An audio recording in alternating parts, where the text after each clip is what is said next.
Hello everyone. Once again, I'm here with another webinar series for the entrepreneurs on behalf of Wadhwani Foundation, National Entrepreneurship Network. WFNEN is doing a phenomenal job in supporting startups, early stage and growth stage entrepreneurs and SMEs to grow their business. Entrepreneurs need mentors to scale their business to the next level, and WFNEN provides such mentoring and learning platform for free to those who come and register at wfnen.org. The mechanism is a very straightforward approach, goal-based, time-bound, and structured mentoring. Enrich yourself connecting to 400 plus mentors from various fields of work and make a difference.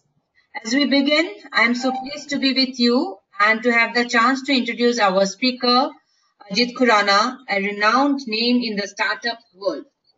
Ajit is an author, angel investor, mentor, TEDx speaker, steering committee of the NASSCOM Startup Warehouse, ex-advisor to Calorie Capital, and former CEO of IIT Bombay's Business Incubator, among others.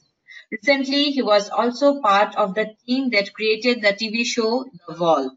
Before all this, he was entrepreneur twice in the field of education and web publishing. As a lecturer at the University of Texas at Austin, he taught e-commerce back in 1993 when the term e-commerce had not yet been coined. From starting two ventures as a solopreneur to helping a large number of startups with a go-to-market, he has never shied from getting his hands dirty. At the same time, he has helped dozens of startups raise investment. He truly believes that small business owners are driving change in the world and need to be facilitated as much as possible. Innumerable small businesses have gained from his attitude, vast professional networks, financial acumen, and digital mindset. Before we begin, we will be recording today's webinar and you'll be able to access the slides and video within 24 hours after the webinar concludes on our website www.wfnen.org. If you have questions about today's content, feel free to ask them in the chat box on the right hand side of your screen. We will answer them live in our Q&A session. I would love to hear your feedback on today's session. Your input and suggestions for future sessions are invaluable to me. So please leave your feedback on the poll. Have a great session. Over to you, Ajit. All the best.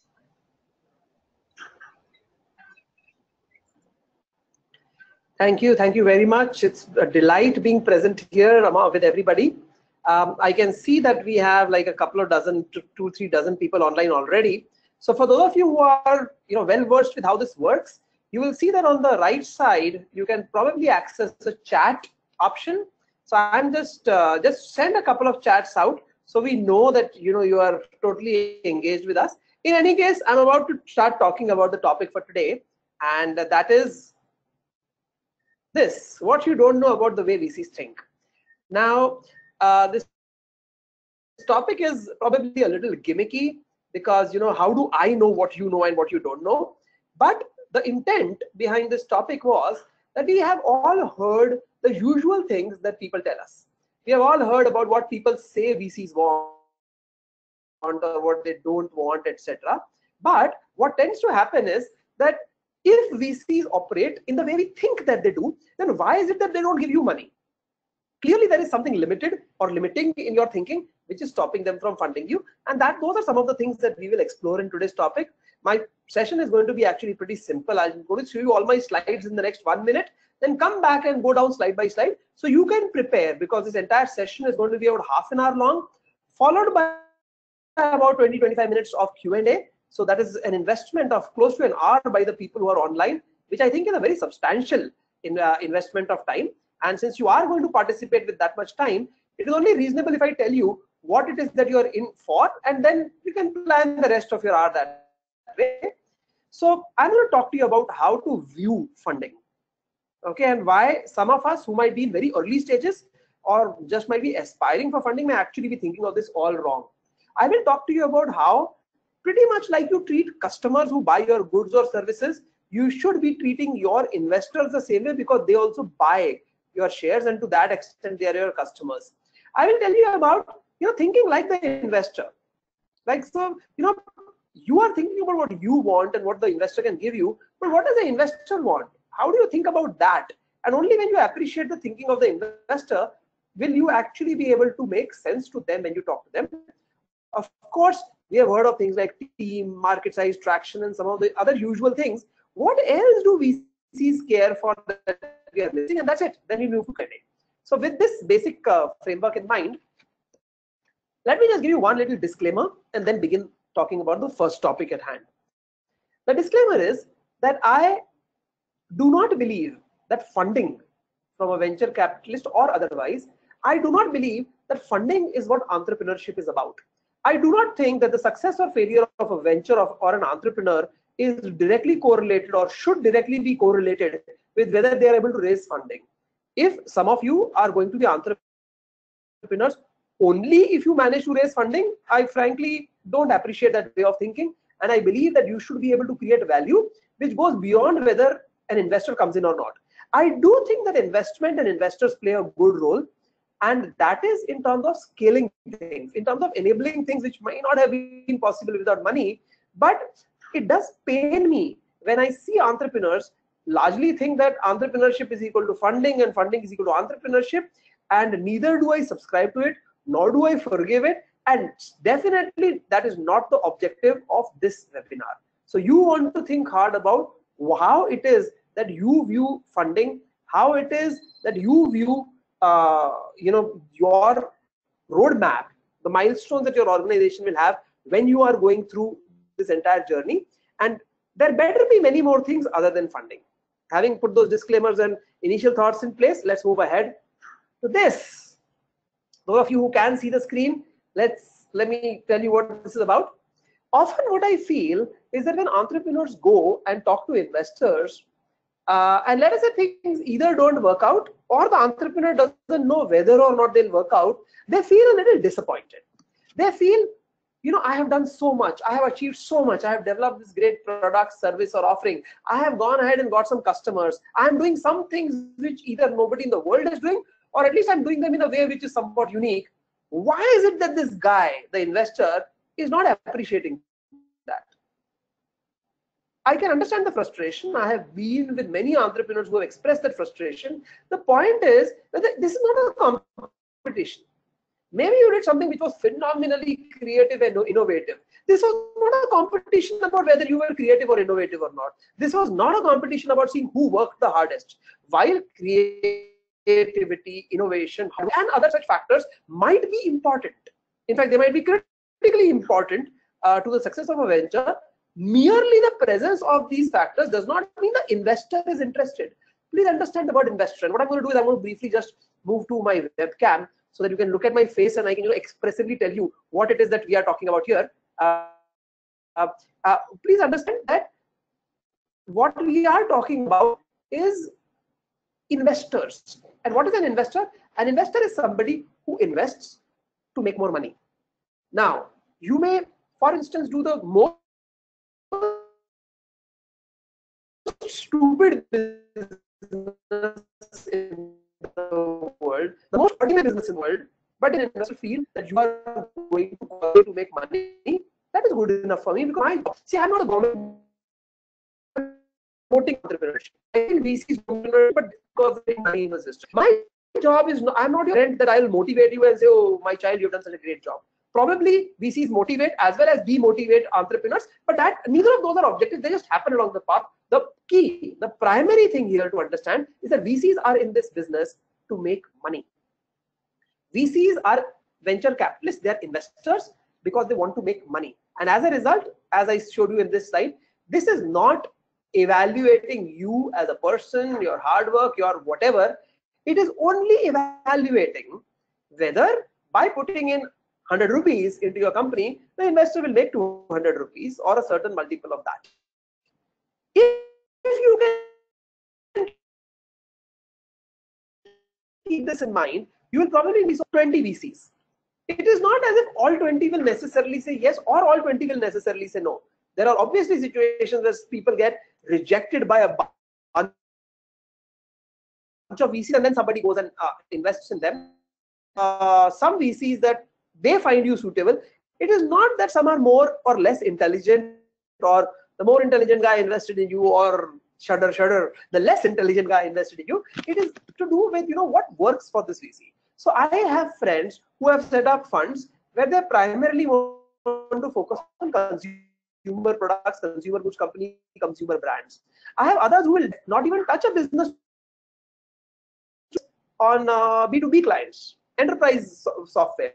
There are some who are happy with businesses that deal with the domestic market, and some others who say, no, we want to address the global or the United States audience. So it varies. Everybody has a different cup of tea.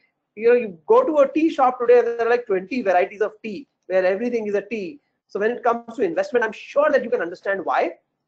Everybody has their own thinking. What you have to do is you have to find out why it is that you think it is suitable for them to invest in. And I must also tell you this. I get pretty unhappy when I see that entrepreneurs keep changing their business, not just their PowerPoint decks, but they actually change their business based on what they think that an investor will want to buy. Actually, that is pretty silly, isn't it? As in, maybe in an extreme case, by constantly changing and evolving yourself in becoming a fundable business will cause you to get funded. But what is the business that you wanted to do? What is the business that you believe is going to do well? Is that solely going to be based on how you're going to sell? Like I said, this is not a competition. Do not treat it as a running race. Treat it as taking off. There are so many things. You hire employees. You create a product. Think of funding as one of the many things that you do. Of course, it's a very important point for most companies that choose to take funding, but don't let it become the only point. Moving ahead, do not treat your investors or prospective investors either as your boss or as your enemy, or as if they are the government of India, or as if they are your parents. Please understand that you're selling something to them. You are selling to them a share of your company. You are selling your equity shares to them. You are selling to them the opportunity to be a part of your journey. And if this is how you view it, then you will notice that, hey, investors are actually customers. You might be producing biscuits and selling to your customers, right? So people who take those biscuits are your customers. You might be making software. You might be providing certain human resource services, or whatever it is that you are doing. You sell it to people who buy it, thereby they become your customers. Now, why are people who are buying your shares or the opportunity to invest in you not your customers? I pretty much see, if you can see the slide, there's this guy who's selling, I think, dates or other dried fruit to this customer. That is it. You are the seller, they are the buyer. When they buy something from you, they have a certain expectation of the value they are going to get. Like, for example, this guy on the screen with the red and white turban is hoping that he will either probably eat this fruit and gain something out of it, or maybe use this fruit for some commercial purpose and make money out of it. You have to understand what is the objective of the person who is buying from you, and then decide whether you can meet it and how can you meet it. Let me take this further. What does the customer want? Depending on what you are selling them, the customer might have different objectives. So let us consider this unique and special case of the investor who is your customer and is buying your equity. What does your investor want? I think that goes without saying that in the long run, at the end of the exercise, the investor wants that whatever shares that they purchased in your company should be sold for a price significantly and distinctly higher than what they paid for it. Can you show me the path to which I will have to travel to make that? Can you show me why you think that your shares are going to be worth a lot tomorrow? What will decide the share price? Maybe your revenues, profits, maybe the number of people who use your platform, maybe the number of transactions, maybe the number of repeat purchases, maybe the very efficient mechanism you have set up for acquiring customers at a very economical model and price. I do not know. These could be some of them, and there could be other factors. Maybe the relationships you have, maybe the fact that you've already traveled a huge journey and established some sort of a competitive advantage. There could be various things where you could say, you know what, these are our strengths, and based on this, I think that we will be moving in this direction, thereby become very valuable to somebody who wants to buy our shares tomorrow. So if you buy my shares today, Tomorrow somebody will be willing and happy to buy it at a substantially higher price. That is a very simple proposition that you can present to people who want to play the game. Clear? That's it. I think it really gets down to that. Now, it is up to the investor to take the risk of whether or not they want to, to assume that the roadmap that you charted out will actually result in the consequences of shares being sold at a higher price. Yeah, see, they are willing to take the risk. In fact, they are in the business of taking the risk. But to begin with, it has to sound like a valuable proposition. Now, unlike those points that I listed where I talked of revenues and profits and usage and transactions and low customer acquisition costs and what have you, I find that especially seed and very early stage entrepreneurs would be happy if investors would listen to their idea. That, hey, listen, I have such a cool idea. Don't you think this is fundable? Well, idea stage funding do happen, but it's more suitable for going to incubators, or if you have done something already, business accelerators or seed investors. There are very few of those, but there are some. I think that may be more suitable for that category as opposed to venture capitalists. But if I don't distinguish between all of these and say basically people who will buy your shares and give you money, I believe that what you have to keep in mind is that, sure, your idea might be great, but merely a good idea has never resulted in a successful venture. Just let's take the case of, the hundreds, dozens, or maybe, well, hundreds of people who set up e-commerce websites around the same time in the same 1 or 2 year period when Flipkart, Snapdeal, Yepme, Yebi, Traders, God knows what else had started. So why is it that some of them succeeded and some of them did not? Some of them became like phenomenal, some others did not. The idea was structurally, at least at a macro level, similar. Yes, at the micro level, the idea might have been different. It might be a situation that somebody implemented the idea better, and that is the proof of the pudding. Personally, when people come to me and say, hey, this is my idea, what do you think I should do? I'm like, honestly, I like all ideas, but I do not have enough trust in my own ability to develop such a high confidence in those ideas that I would probably be able to put some money in it or even spend a lot of time on it. Why do I say that? Because frankly, ideas do matter. A great idea is indeed a great idea, but execution is everything. Because today you start with a great idea, tomorrow somebody can copy that idea. Even if you have patented it and copyrighted it or whatever, somebody could have a variation of that or a substitute for that or an improvement of that and come up with a similar offering. So the idea could be similar, but if you can go out and execute this well, if you can go out and make few bad decisions and lots of good decisions, if you can go out and get good partnerships in place, which includes partnerships with investors, I think that is when the business starts looking fundable. Of course, this doesn't mean that issues such as what is the market you are addressing, what is the size of the market, etc., doesn't matter, and it's only an execution play.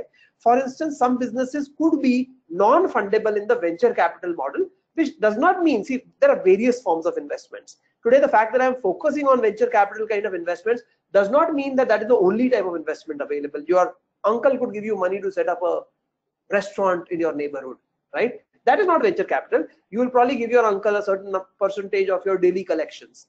That is not how venture capitalist makes model, but it is a very valid model of raising capital and going ahead and running a business. So don't get caught up on what a venture capitalist wants. You run the business the way you want it. Of course, you could make some minor tweaks if good suggestions come your way, even major tweaks for that matter, if good suggestions come your way, but not solely so that a venture capitalist invests in you. And this takes me to the next part, which is, let us assume that a venture capitalist or some equity investor has bought your shares. What happens next? Where do we go from here? What happens to that investor? And it is only when you will start appreciating the journey of your investor will you start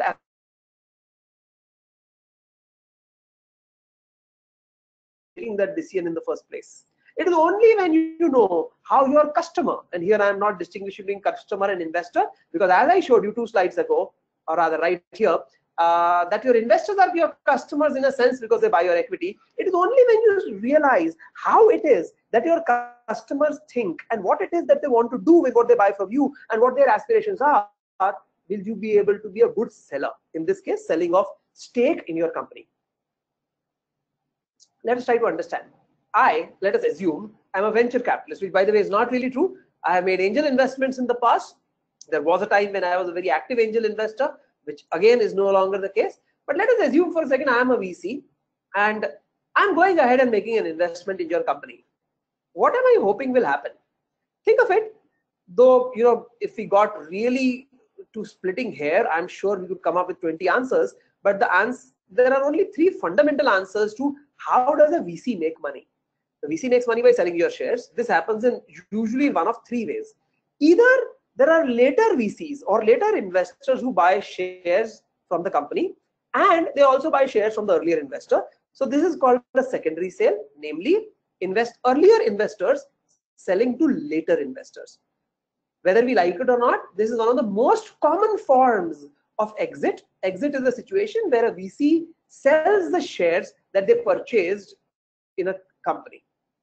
The second form of exit, and there are a total of 3, is when there is an acquisition, either wholly or partly, where let us say another company who is in the same space or adjacent space or otherwise finds it valuable to take a stake in you, comes and buys your company. At that point, they buy the company, they buy the shares that you hold, they buy the shares that your investors hold. Now, this may be structured differently. They may or may not buy all these shares, but the idea is they are trying to acquire your company. In some other cases, merge their company with yours. So this is a second form of exit. I told you there are 3 fundamental forms of exit. One is a secondary sale, namely earlier investors selling to later investors. The second, which I just told you about, was a situation where there's an M&A, that's merger or acquisition. And the third is where you take your company IPO. Namely, the public comes and buys shares. It is similar to selling to other later investors, but generally the IPO is the ultimate hope that a lot of investors have because the prices that you can get from an IPO are very attractive. Also, if a company has reached a point where an IPO is possible in the main market,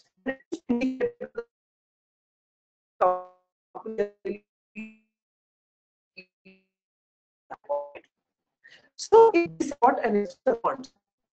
Yes, of this relatively early stage, seed stage, idea stage, business plan stage, relatively earlier entrepreneurs who are at a very early stage of their entrepreneurial journey. If that is the case, you have to realize that you have to appreciate that the investor has jumped in before a lot of things have been proven to be right. One of the fundamental ones is your ability to go very, very hard, very, very that to have because venture capitalists push us a few tens of thousands, $100 of your money, and all these amounts that are listed as small amounts. Their period of time after that, short period could be 12 to 36 months. The growth that you will encounter based on the small amount of money they give will be almost a volume growth, and there'll be a very significant growth at 10x, 20x, 100x kind of growth in your fundamental metric, which could be revenue, profit, you down to try you to your business model.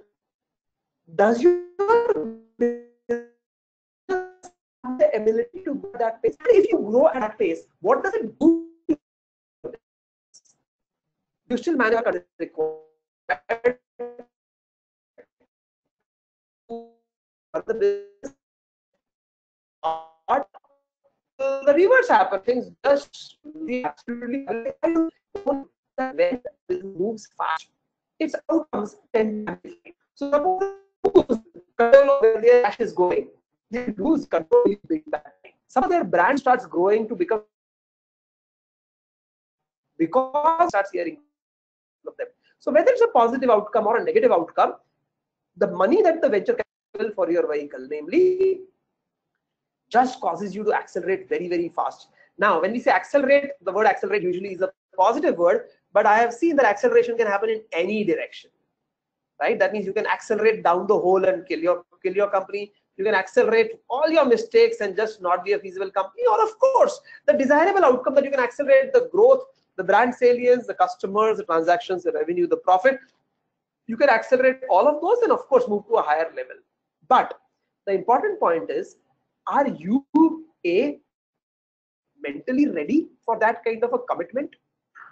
Because indeed it is a commitment, right? You took money from the venture capitalists. It was not easy for them to bring you that money. They are not, the picture of a venture capitalist who is rolling around in money and can throw money wherever he or she likes and is not responsible or answerable to anybody is a very, very artificial picture. Venture capitalists take money from their own investors, pretty much like you, pretty much like the VC is an investor to you. The VCs themselves take money from their investors, who are called limited partners or LPs for short, and they're very answerable. The kind of returns, you could say astronomical returns that VCs expect from you, trust me, that fairly steep and astronomical returns are expected from VCs themselves by people who invested in them.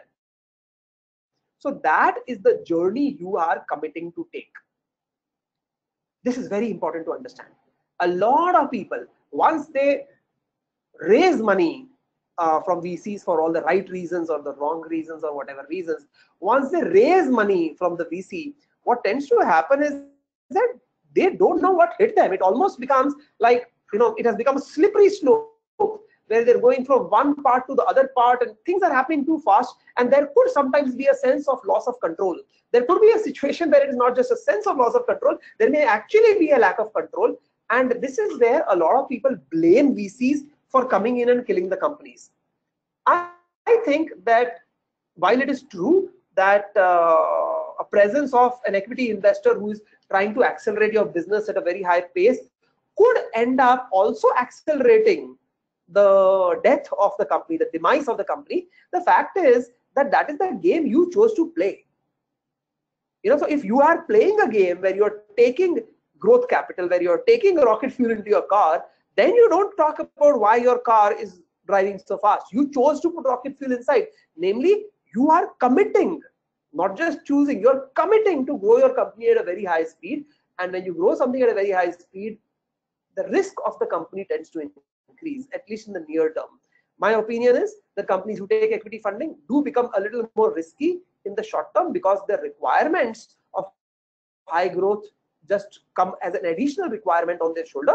Having said that, I do not say this in the negative sense necessarily. So I'm not necessarily saying that, hey, don't take venture capital. Sure, if the pressure of rapid growth seems like something you don't want to take on your shoulders, then do not take venture capital. I agree. But if you think that that is the kind of pressure, commitment, and deliverable that you are comfortable with, then venture capital might be for you. This takes us to almost the last part of today's session. The time now is, we are about 25 minutes into the session. In another 5 to 10 minutes, I will try to conclude this because I want to make myself available for answering specific questions that you have. So please keep preparing your questions. There's a little chat box on the control panel that you would have on your right side. If you do not know what this control panel is all about, probably you will have an orange arrow on near the top right of your screen. You might want to pull it out if the control panel has collapsed, and you will notice something called chat. Click on it and leave your question. You can keep sending in your questions right now so that the people who are moderating and organizing this seminar are going ahead and reading them up and prioritizing them, because there's a good chance that we may not be able to address all the questions that come up. So please keep throwing your questions in as we go along, and my organizers will choose some of them, present it to me, and I will try to respond to the best of my ability. I'm keeping a solid 20 to 25 minutes, maybe even 30 minutes for Q&A, because I want to take as many of your questions as possible. However, let me move to the last big point that I wanted to talk about. If you have attended events on funding, if you have read articles, watched videos, you know that the usual suspects we talk about are things like how good is the team, what is the size of the market that you're addressing, what is your present traction. So these are usually the things that we hear about, and I think every one of them is absolutely right. However, there are some other things that you may not hear about as much. and which is what I want to bring to your notice, because sometimes you may think my team is so good and my market size, addressable market size is so great, my traction is reasonable and if not impressive, then why am I not able to attract investors? Well, first, your belief about the fact that the team, market size, traction, etc. is good may be misplaced, or at least the investor may have a different point of view. But more than that, there might be some other factors that you do not get. Let's try to understand those. If you think about what I told you here and here, namely, what is it that investors do? What they do is that they buy your shares and at a later stage sell it to somebody else. Whether the somebody else is a later investor, whether it is the public in an IPO mechanism, or whether it is an acquirer or somebody who wants to merge with you, basically they get rid of their shares at a price which they hope is substantially higher than the price they paid for it. Now, if that is the case, then if that is the case,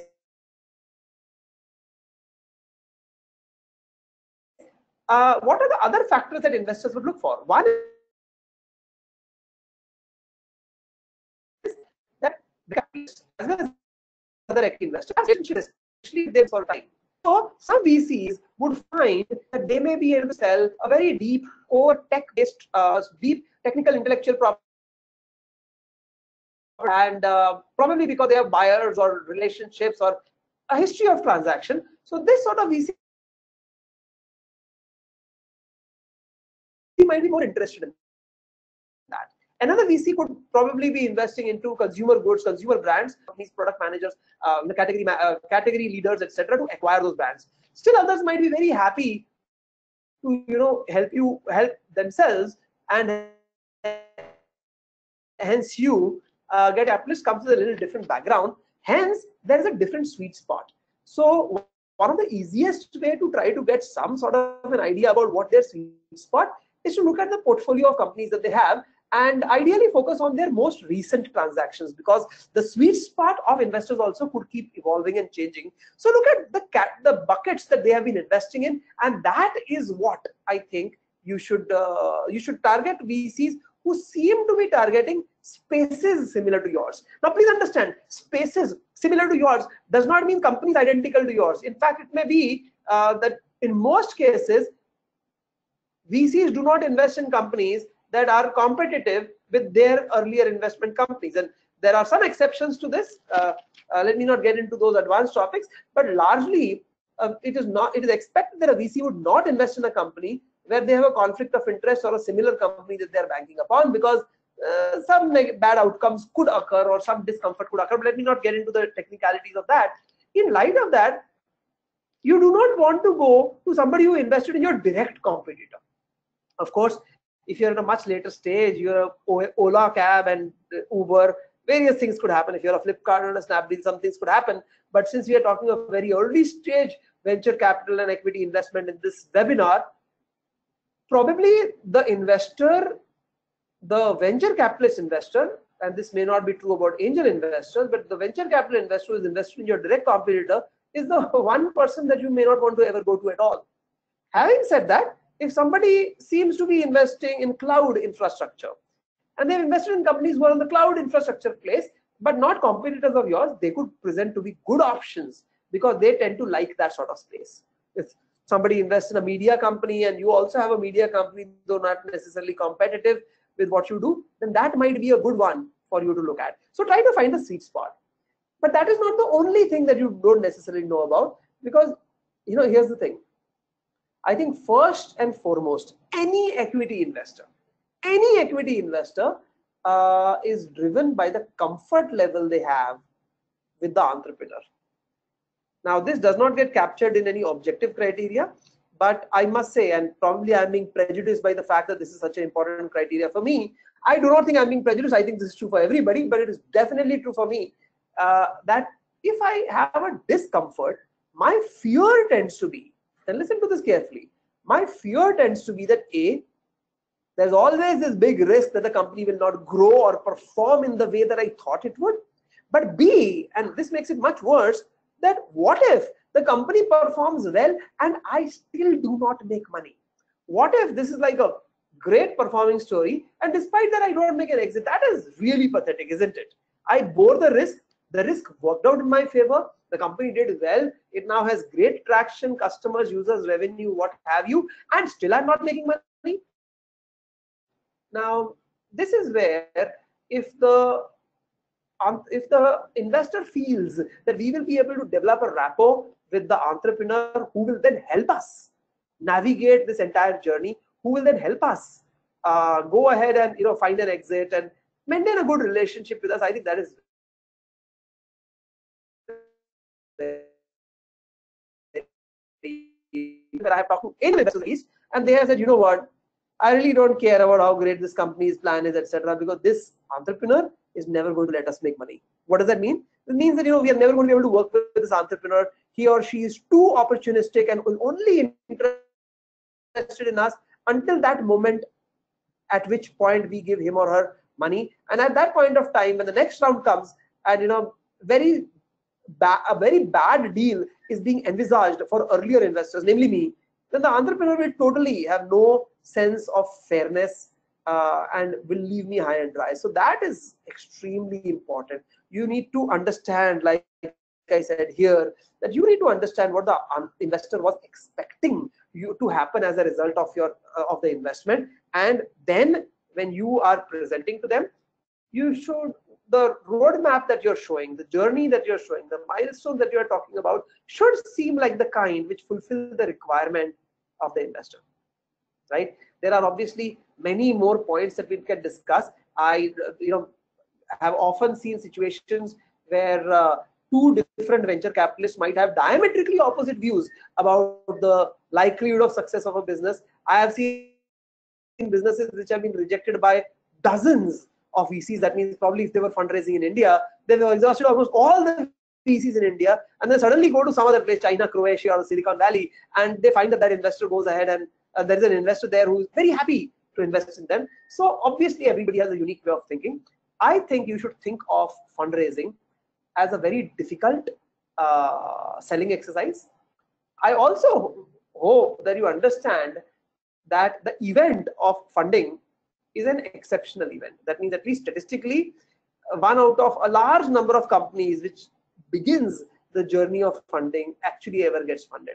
So if your entire entrepreneurship journey was about funding, then I'm very pessimistic about how this thing is going to come out.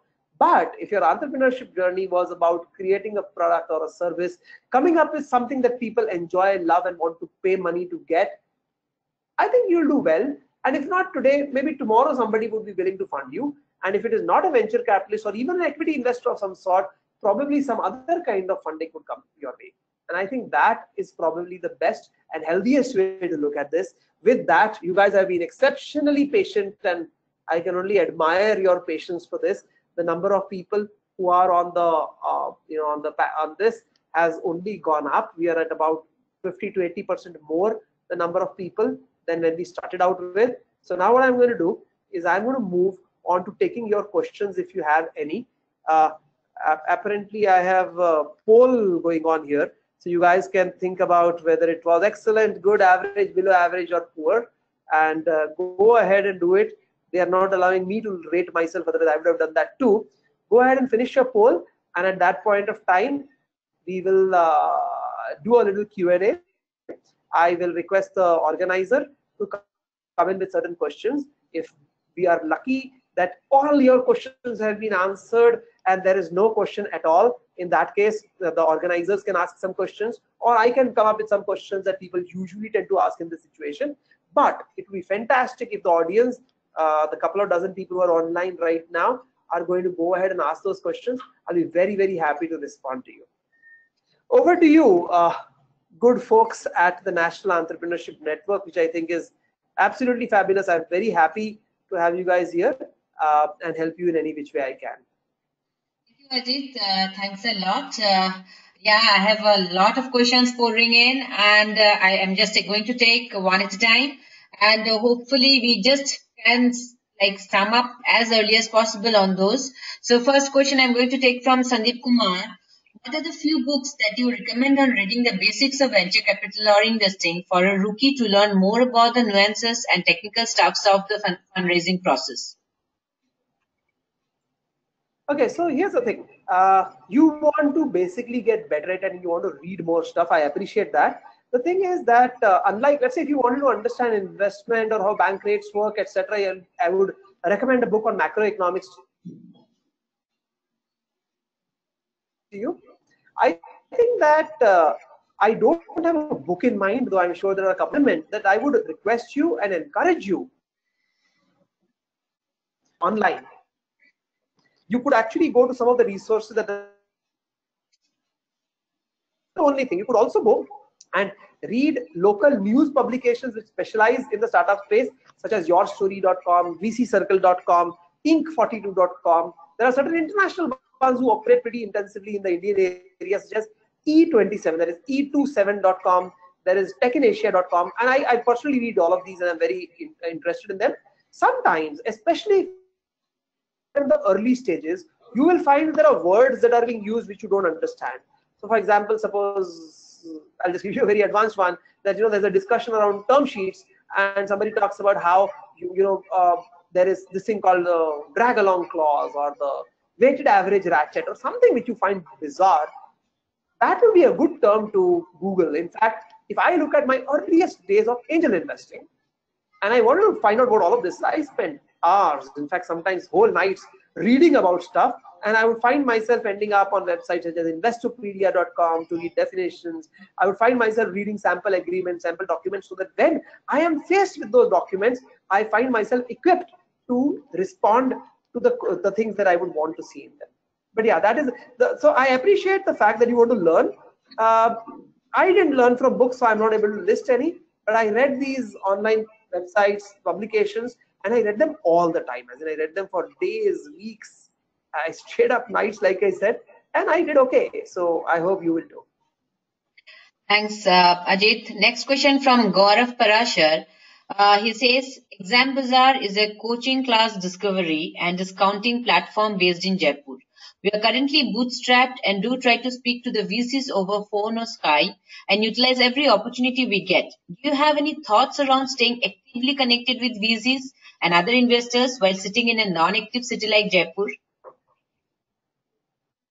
So there are really three questions. One is about your business, second is about being in touch with VCs, and third is about the Jaipur question. Different questions are of different level of difficulty. So let me begin with the third one because that's probably the easiest to respond to. Usually, somebody conducting a webinar of the type that I'm conducting needs to come and say, no, it doesn't matter where you are located. If you're a good business, people will want to invest in you. That is the politically correct thing to say.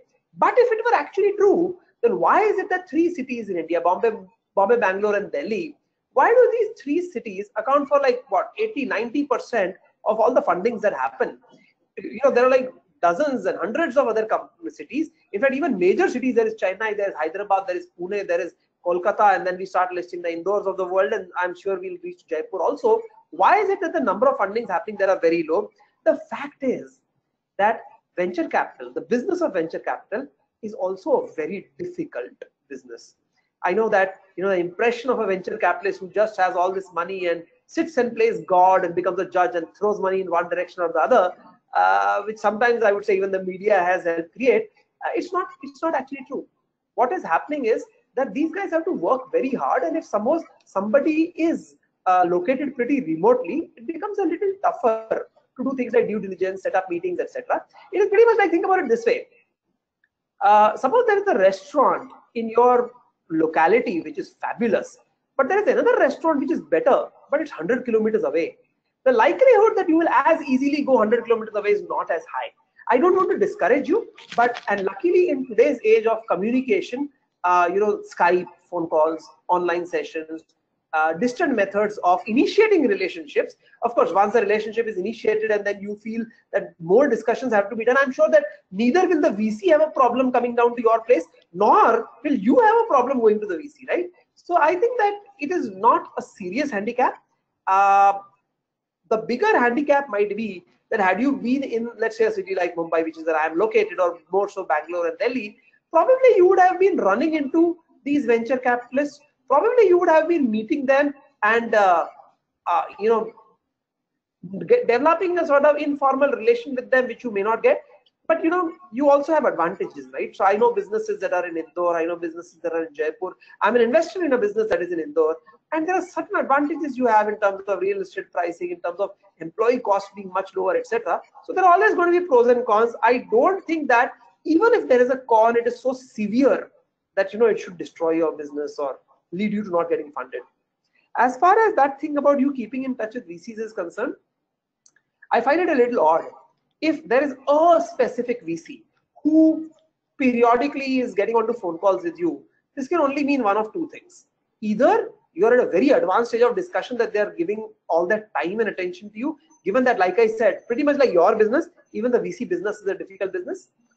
Or you are really talking to somebody very, very junior who is just keeping you warm. No harm in that, but make sure that your expectations of what will come up in such a situation is a little realistic, and it's not as if because they've talked to you 3 times that they're about to fund you, right? I think, and this is my general advice to people, that you should approach a venture capitalist where you think that you're either ready or more or less ready to get funded. If you approach them early, present to them, and they say, oh, this is too early for us, and then you go again a little later, and then you say, oh, you know what, we were at 1, now we're at 2 or 3. I think it is wasting everybody's time. And at least when I used to angel invest very actively, when I would kind of have rejected the company, it was a rare situation that they could come back to me with a substantial change or improvement such that I would now decide to invest in them. I'm thinking hard about whether that ever happened at all, and frankly I can neither think of that for an angel investment I had done, or even I would go so far as to say, if a company came to me and said, I want you to be my mentor, even there, if I kind of rejected them, in my experience, and my experience need not be applicable to everybody, but my experience, there has not been even one company where people then went back and came back to me like 2 months later or 10 months later with something so fundamentally different that I said, okay, now I'll be your mentor, though earlier I had decided not to be. Having said that, you must know that there are no rules. When I'm saying these things, I'm sharing experiences, or worse, I'm sharing my thoughts. There are no rules. Do what logically seems right to you at that point of time, and it might just be the best thing that you could do. Thanks, Ajit. Taking up a question from Prem Kumar. What are the key things VCs look for in a business model? Maybe we will just do very quick answers for all these questions, because quite a lot of questions are poured in. Sounds good. So see, primarily, I think that because VCs have to, typically if you take money from a VC, let's say it's the first time you took money from a VC, you will take money again and again, which means it's a slippery slope of sequential fundraising. So why would you be funded sequentially? Because your business is growing a lot, which means the first VC gave you money and you became 10x. If the second VC gives you money only if you can become 10x, now you're 100x compared to the first time. And if that happens and the third VC gives you money again with the belief that you'll be 10x, you're going to be 1000x. Does the business model have capacity to become that big? Is there a market size which the VC believes? See, entrepreneurs tend to have very optimistic views about their market size because they think everybody in the world should buy whatever that they're selling. Just like I'm drinking water right now. So does that mean that making mineral water, bottled water is the best business because every human being is going to consume it? While the market size for water might be the world, for bottled water might be 1/10 of the, or 1/20th of the world, but the addressable market by you might be so minuscule because you don't have the resources to go after the entire market. Your addressable market is going to be very small. So your model is dependent on whether you have a solution to a large enough problem, whether your solution is not just better but substantially better. I think this is what we all miss. A lot of us come up with solutions just slightly better. Like it could be as little as something is selling here but is not available here, so I will sell it here. Sure, for a short period that might be an advantage, but soon everybody will sell this here. So I think that the advantage or the quality of your solution has to be substantially superior if you want to be in a situation where people will want to fund you. There are a lot more that you can respond to. Frankly, every question is so good that I could do a 1 hour on every question, and that's not going to happen. So I'll try to take some more questions in and try to remain at the significant point of the response. So let's go to the next question. Srinivas Mishra writes, can you explain me about pre-money, post-money, and how to do company valuation? Pre-money, post-money, I'll explain to you in 1 minute. Company evaluation, I will take about 10 to 20 hours to do. So hence I'll just give you an overview.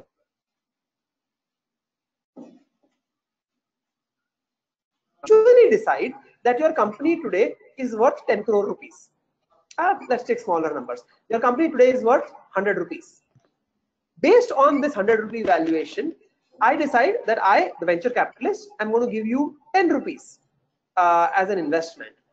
Now, before the time I funded you, your company, both of us agreed was worth 100 rupees. Then I gave you 10 rupees. Now, what is the worth of your company?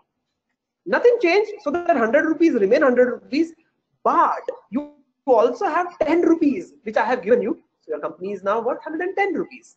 So your pre-money valuation was 100 rupees and your post-money valuation is 110 rupees. It is as simple as that. Frankly, a very difficult topic. In reality, the only answer that is correct is the valuation at which the seller is willing to sell and the buyer is willing to buy. When that it becomes the same, that is the true valuation, because it is determined by the demand and supply. However, valuations have been brought about in a wide variety of ways. People have tried to use discounted cash flow, which is a classic model of valuation and has worked in certain kinds of industries for certain periods of time. There are people who try to do comparables, namely, I have so much traction. This company, when it had the same traction, was valued at this recently, so mine must be the same, etc. Some others could value it based on, I will become that in 3 years. So when I calculate backwards, I should be worth this today, etc. But this is a very, very deep topic. I was asked for references of books in the first question. Here's the thing. If you really want to get into the depth of understanding the nuances of valuation, there is a very, very a seminal book, a book that probably is the best one in this space. It is called Valuation by Damodaran. So Damodaran is this Indian origin guy, currently teaches at the NYU, New York University. The book will be fairly dense and difficult for people to understand who don't have a background in economics/finance. So don't bother about reading it unless you really want to get into the depth of it. Otherwise, try to understand how every transaction that you see, how the valuation might have been brought about, and how that valuation relates to underlying factors such as age, background of founders, traction, revenue, profit, or what have you, and see if you can see some patterns. Thanks, Ajit. Next question from Manish Sao. He writes, we are building an AI-enabled omnichannel platform for talents like musicians, comics, chefs, designers, etc. across verticals to work and distribute their services, events, and content. We have made significant progress in the venture in the last 1 year plus. Should we approach angels or VCs at this point of time? So see, look at it this way. The thought process that angels as well as VCs possess is not very dissimilar. Angels tend to come in a little earlier. Angels tend to come in, angels use their own money and as a consequence can make individual decisions. Angels come in so far before the time that they are going to exit that they often are not seeing a clear road to exit yet. Not that it's not that the VCs can see it, but VCs are a little more conscious of it, I have found in my experience. So based on what you told me about your platform for talent as well as for showcasing their content, it is very difficult to say who would be the right people. Today, there are micro VCs who sometimes are entering at not just at the same stage and level at which angels enter, sometimes even sooner. So if you're looking to raise something like in Indian rupees, 25 lakhs, 50 lakhs, 1 crore, or a little more, I think that you could be looking at a situation where angel investors are the right ones for you. If your traction is just some initial traction, however attractive, probably once again it's a case for angel investing, but there really are no rules. I've seen micro VCs entering at giving 25 lakhs and 50 lakh investments also. So I think that if I knew much more about what you're doing, I could give you a slightly better response. But I think based on what you have told me, seems like a case for angel investment. Next question from Jyotishman Goswami. Does VCs prefer product-based startups more than service-based startups? So VCs prefer profitable startups where they're going to make a lot of money. Obvious, right? Now, let us see how obvious it is to respond to your question of product versus service. Usually it is found, and there could be exceptions, okay, like Infosys is a great example of a service company which grew and became a world beater, and I'm sure the early investors who purchased Infosys stock, even in its public issue, its IPO, made tons of money. And imagine if you were an investor much before that, what would have happened to you. But in general, we have found that if product companies do well, of course there's a big if product companies do well, their scale up, their ramp up in numbers, profit, sales can be dramatically faster than a services company. As a result, though VCs really want to make a return on investment, but the ratio of product company and service company is extremely heavily skewed in the favor of product companies, which is not to say that service companies can't be invested in. But what I have found is that for a services company to be invested in, they need to have significantly higher traction growth. Sometimes I would even say the age and vintage of the company. And at that point of time, private equity investors, later stage investors are happy to invest into them. But if you go out with a plan and say, I will set up a company that make apps for people, put venture capital into me, you're going to be finding it extremely difficult, right? So yes, as in though I have seen cases of services companies being funded, I have seen services company which start productizing their service, which is the bridge between those two ends. But yeah, largely it is product companies that get funded. I must clarify here that product companies does not necessarily mean what some of us might intuitively think as a product, namely a physical product, like a cable or a power bank. Well, these are definitely physical hardware products, but products could very well be software products or some other kinds of products. Ansel Furtado wants to know from you your perspective on would the barrier of VC's flow of funds, either in seed funding or gaining equity later, lead to more debt from microeconomic point of view as for the situation of startup sustainability due to increased competition in the similar fields or industry, in understanding having similar startups gaining investment from various different investors across the different geographies?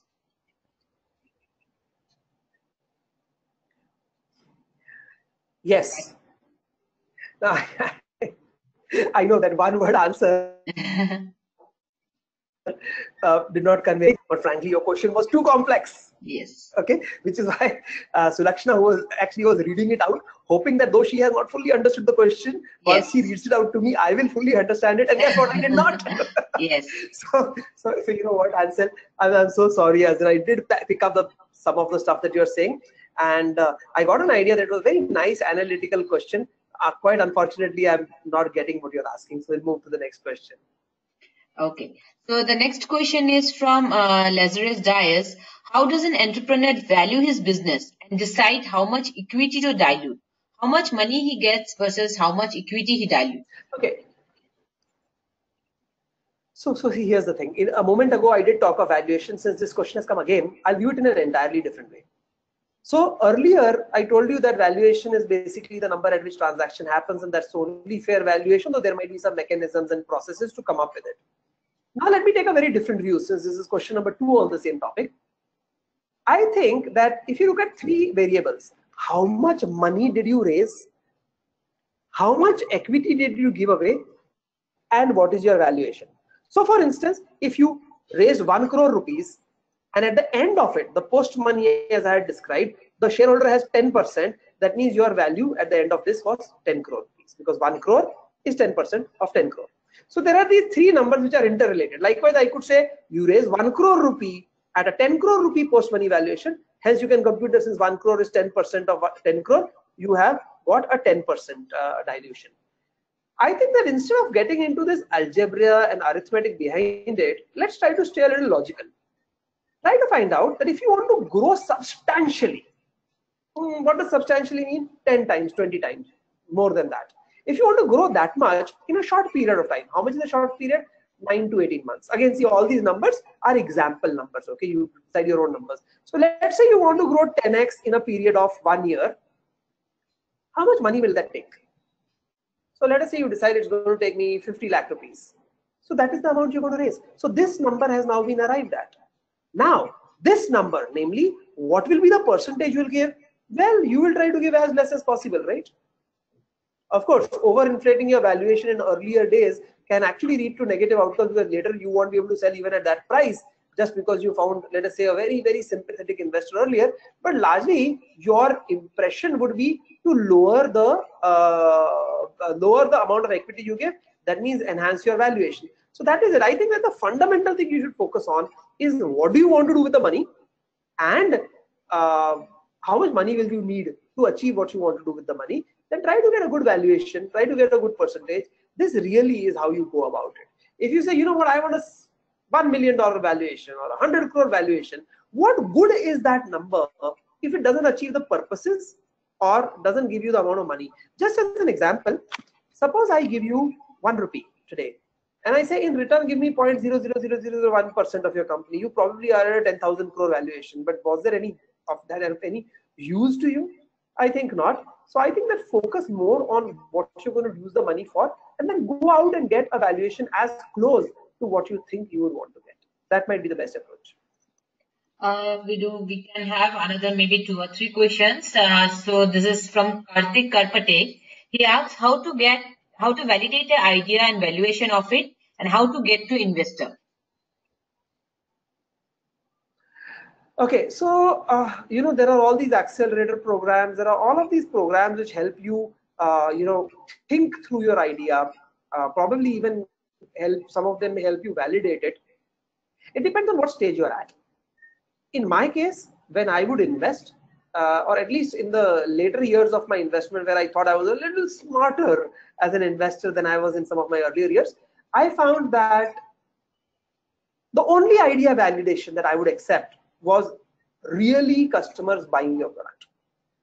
Going and doing a market research, making a prototype and showing it to 20 people and seeing how they react, etc. I found that anything short of actual sales was very artificial, and trying to convert learnings from that validation into trying to predict whether this is an investable business, I thought was not smart.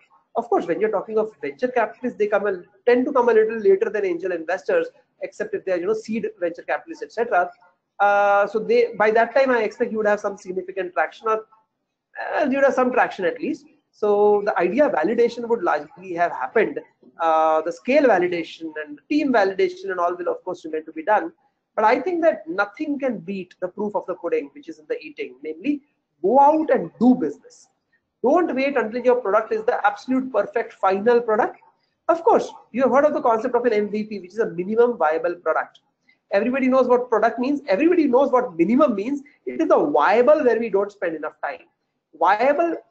A viable product, at least in its minimal form, is one wherein it has the characteristics, the features, and the value and the position that the final large product will have, but it doesn't have absolutely all the features. It doesn't have all the nuances, all the flexibilities, etc. So it should still be philosophically in the same category as the solution that you're coming up with, but it may be a much scaled down version of it.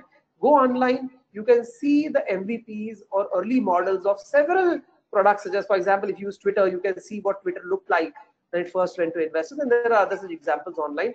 Those will be very valuable. But I think that today raising funds has become so complex, or at least competitive, that there probably is a requirement to demonstrate nothing short of actual traction as a method of idea validation. So we are at 3 minutes beyond 5 o'clock. This has been absolutely phenomenal, and the number of people have been very attractive to us. I think we will take one last question and call it a day for today. Thank you very much for all of you for being here. So Lakshana, let's take one last question, and then we will end this. So this is a question from Evan K. He asked, as a beginner to investing, how VCs differ from other investors like angel investors? Okay, so there was a time when angel investors would enter first. They would make smaller bets, and they would come even when the idea may not have been proven. Then they would handhold the companies, hopefully get them VC funded later. That has changed. Today there are VCs who are coming in very early as angel investors, or if not sooner. There are angel investors who are making bigger and bigger bets. So for instance, not very long ago, I think probably a little over a year ago, there was a company, Momo's company, which got invested at a valuation of 100 crores by angel investors, which to the best of my knowledge was the biggest valuation that angel investors ever gave in their first round of investment. So the boundaries have been blurred. Though the boundaries may have been blurred from the point of view of when these guys invest and how much money they invest, there are still some boundaries, and the most critical one of them is that angel investors typically are investing their own money, while venture capitalists are investing their investors' money. And as a consequence, the decision-making process tends to be different. Also, since venture capitalists come a little later and they are professional venture capitalists, there are close to no professional angel investors, though there are some. I used to be one for a couple of years.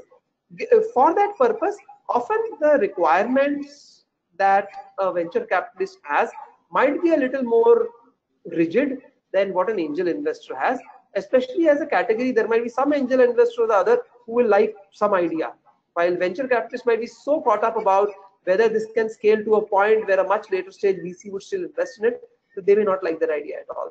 Which is why I always worry that a lot of businesses that are getting angel funded actually might be inherently non-fundable businesses, but the angels do not realize it, and hence no VC touches them, and this leads to very, very sad outcomes, because with the little money, whatever the money was that angels gave the the entrepreneur rushes ahead and grows to a certain size, and then they don't find the support because the angels can't give them the high volume of money that they wanted, and the VCs don't find this a fundable model, and that leads to fairly sad outcomes. So make sure that these are some of the things that you understand before you choose who to talk to. With that, Sudakshana, I would invite you to, try to wind this up. Sure. It has been absolutely fabulous talking to all of you. Some of you have sat through almost a complete hour or a few minutes more than the hour for this session. And I must say, I admire that. On that note, concluding this webinar on what you don't know about the way business think, now we definitely know. It was a pleasure having the webinar session with Ajit. I truly appreciate the way you covered each and every topic in detail and also cleared our doubts on the same. I would like to express my appreciation to the participants on behalf of WFNEN for your dedicated participation on the webinar. I'm sure you had a great session. Check back the webinar link on the website with the recorded version for self-learning and access the presentation anytime. You can also connect with the speaker who is also a mentor on www.wfnen.org. We would be having another webinar series shortly and would like to bring to you another enriching experience. Wish you success in your endeavor. Thank you. Thank you so much, Ajit sir. Thank you very much.